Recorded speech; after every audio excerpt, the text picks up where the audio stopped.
অনেকেই জানে না এই ঘটনাটা, যেটা আমি বলতে চাই সেটা হচ্ছে, দেখেন আল্লাহ কি বলেছেন, নামাজের কি ঘুমের চেয়ে নামাজ উত্তম। আর বিজ্ঞানীরা অনেক গবেষণা করে দেখেছেন যে খুজু এটা হলো ডিপ মেডিটেশন, মানে ফুল ফোকাস, কোনো চিন্তা ভাবনা, একমাত্র আল্লাহ এবং আপনি তার সঙ্গে কথোপকথন, সেজদায় গিয়ে তার সঙ্গে আলাপচারিতা, সরাসরি সাক্ষাৎ, মেরাজ, এইটাই হচ্ছে খুজু।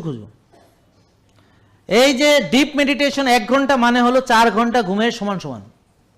তার মানে আপনি ওখানে যে তাহাজ্জুদ আদায় করছেন অলরেডি সঠিকভাবে সেটা করতে পারলে 4 ঘন্টা ঘুম হয়ে গেছে। এটা হলো আল্লাহর রহমত। এই জন্য অনেকেই দেখবেন, আমি অনেক আলেমকে বা যাদের ইসলামিক মাইন্ডেড কাউকে দেখেছি, তাদের ঘুম হিসাবে, কাগজে কলমে হিসাবে 6 ঘন্টাও হয় না, কিন্তু তারা 8 ঘন্টা ঘুমের চেয়ে ভালো উপকার তাদের ভিতরে আসছে। কেন?